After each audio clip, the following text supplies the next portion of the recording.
आज सुबह 6 से 7 के दरमियान रूनुमा हुआ। उसके बाद इसका रेस्क्यू ऑपरेशन शुरू किया गया। रेस्क्यू ऑपरेशन को वज़ीर दाखिला खुद मॉनिटर करते रहे। हमारी तमाम रेस्क्यू टीम्स इत्तला मिलने के बाद, कंट्रोल रूम में इत्तला मिलने के बाद इस हॉस्पिटल से 6 मिनट के अंदर यहाँ पहुँची। 19 अफराद को, जिनमें से 7 बच्चे, 10 माएँ और 2 मर्द हजरात को रेस्क्यू किया। इस पूरे रेस्क्यू ऑपरेशन में फौरी बाद हमारे इंतज़ामी अफसरान एसी से लेकर कमिश्नर और एसएचओ से लेकर आईजी तक यहाँ खुद पहुँचे और इसको ना सिर्फ मॉनिटर करते रहे बल्कि इस रेस्क्यू ऑपरेशन में जो असिस्टेंस थी वो इस हॉस्पिटल की इंतज़ामिया को वो भी मुहैया करते रहे। अभी जो 14 बच्चों का अंदोनाक एक हलाकत हुई है, उसमें तमाम 14 बच्चों के जो बॉडीज़ हैं वो लवाहिकीन के हवाले कर दी गई हैं।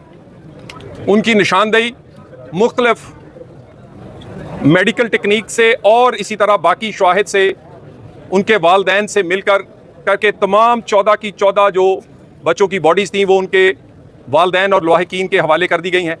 इब्तदाई रेस्क्यू ऑपरेशन मुकम्मल कर लिया गया है।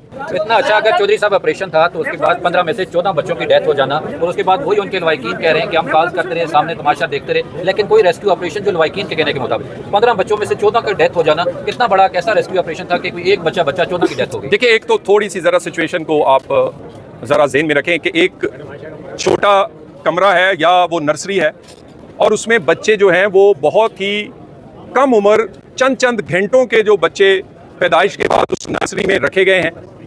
वहाँ इब्तदाई जो मुझे मालूमात, जो मैंने शवाहिद देखे हैं, डॉक्टर भी था वहाँ पर, नर्सेज भी थी। रेस्क्यू का जो हमने एक मिनट के कितने बजे इतला मिली और उसकी तस्दीक मैं कोई इस तरह नहीं कर रहा कि किसी ने कहा है तो मैं कह रहा हूँ। उसकी फुटेज, उसकी जियो फेंसिंग, उनकी लोकेशंस और इंक्लूडिंग सीसीटीवी फुटेज के किस गेट से कितने बजे वहाँ 11, 22 या वहाँ से फायर ब्रिगेड की गाड़ियाँ या इंतज़ामी अफसरान आए हैं, एक चीज़ रखी गई है।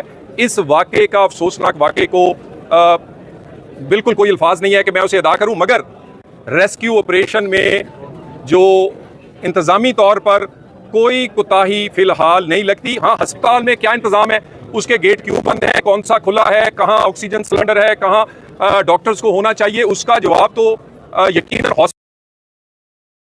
है, उसको आगे नतीजा उसमें इंसिडेंट रिपोर्ट में लिखा हुआ है कि गेट्स बंद थे और उस इंसिडेंट रिपोर्ट में लिखा हुआ है कि अस्पताल की सिक्योरिटी की वजह से रेस्क्यू ऑपरेशन डिले हुआ। वो हेड ऑफ क्रिटिकल केयर भी है, उनके खिलाफ अभी तक कुछ। देखिए मैं तो इस पे किसी को हटाने या लगाने नहीं आया। मैं तो आपको हकायक, आप क्योंकि आपके ही बहुत सारी कॉपरेशन से, आपकी फुटेज से, आपके यहाँ पहुँच के शवाहिद इकट्ठे करने से वो भी इंक्वायरी का हिस्सा होंगे। यहाँ बिल्कुल ऊपर 3 ऐसी शीशे की विंडोज़ हैं जिनको इसीलिए तोड़ा गया कि दूसरी रास्ता से जाना मुश्किल था। और इस सारी चीज़ें कि भी किस गेट को खुला होना था, किसे बंद होना था, किस बना पर बंद किया गया, ये इसके लिए थोड़ा टाइम दें हमें इस बात पे। देखिए, इस वाक़े का तो कोई जवाब नहीं है, लेकिन जो एफर्ट हुई है वो बिल्कुल हकायक जो हैं, जो बाकी वो मैं आपके सामने रखता हूँ। इंतजामी यूनिट्स की बहुत बात हो रही है, ये छोटा सा इंतजामी यूनिट है, अगर आपसे वो नहीं चल पा रहा, 14 अफराद की जान जाने की जिम्मेदारी हुकूमत नहीं ले रही, तो उन लवाहिकीन की तसल्ली के लिए अपोजिशन से इस्तीफा ले ले और गवर्नमेंट इस्तीफा किसी ने। देखिए, गुजारिश ये है, इस्लामाबाद इंतजामिया ने, देखिए ना, हमने देखने शवाहिद, क्या 6 मिनट में रेस्क्यू के लोग नहीं पहुंचे? 6 मिनट, मैं कोई 60 मिनट की बात नहीं कर रहा। इंतजामी अफसरान निचले ओहदे से लेकर कमिश्नर और आईजी तक खुद मौजूद नहीं रहे। आईजी हालांकि खुद हॉस्पिटल से आए, उनका आंख का कोई प्रोसीजर था। इसके अलावा डीसी, बाकी तमाम, मैं एक आदमी से मिला हूँ और हम सुबह से वज़ीर दाखिला खुद इसे देखिए, वाक़या हो जाना इस तरह का, इसको जो बाकी एफर्ट्स हैं, मेरा ख्याल है कि हमें इससे जोड़ने की बजाय इसके नताइज जो हैं वो आने का इंतजार करें। कैबिनेट मीटिंग में आपने फायर सेफ्टी के हवाले से इस्लामाबाद की अक्सर बिल्डिंग्स में ये सर्वे भी हुआ है कि उसमें इंतजामात नहीं है। इस तरह की सेंसिटिव बिल्डिंग में आपके ख्याल में फायर सेफ्टी के इक्विपमेंट मुनासिब थे? देखिए, फायर सेफ्टी के लिए जो SOPs हैं CDA की, जिसमें कंप्लीशन सर्टिफिकेट दिया जाता है, वो जब तक फायर सेफ्टी का इक्विपमेंट ना हो तो उसका सर्टिफिकेट जो है, लास्ट कंप्लीशन सर्टिफिकेट नहीं दिया जाता।